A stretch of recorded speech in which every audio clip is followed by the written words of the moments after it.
babala sa mga mahilig sa mga bulalo ng mga kalabaw o baka. Alamin, benepisyo, peligro sa kalusugan na dulot ng bulalo. Samot-saring gulay na sinamahan ng shank ng baka at binuhusan ng mainit na sabaw. Sa taglay nitong mga sangkap, sino ba naman ang hindi mapapa-oo kapag inalok na kumain ng bulalo? Bukod sa sarap, mayroon ding mga sustansyang taglay ang bulalo na nakabubuti sa kalusugan ng tao, ayon sa mga eksperto at mga pag-aaral. Ang paghihigop ng bulalo ay makatutulong para labanan ang pamamaga at pananakit ng joints o kasukasuan ng tao, ayon sa pag-aaral na isinagawa ng American Chemical Society na inilathala noong Enero. Ang mga gulay na sahog sa bulalo ay mayaman umano sa bitamina, fiber, at carbohydrates.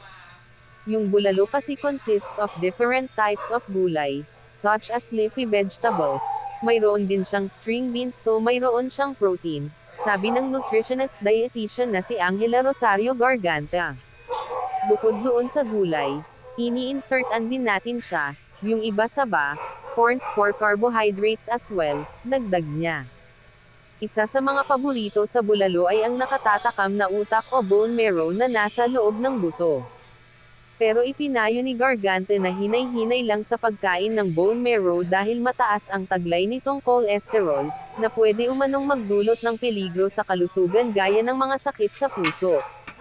Doon concentrated yung cholesterol, kapag nasobrahan naman tayo ng amount ng cholesterol, doon siya nagiging bad, paliwanag ni Garganta.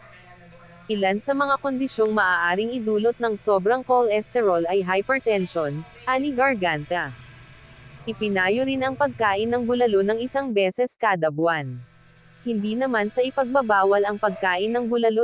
Yun nga lang masama kung masosobrahan tayo nito. Kaya naman po mga beshi, hinay-hinay lang po sa mga pagkain na may sebo para iwas sakit tayo mga beshi.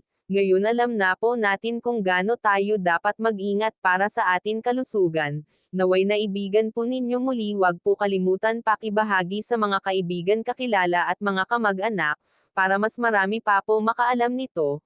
Have a nice day everyone. God bless po sa inyong lahat mga beshi.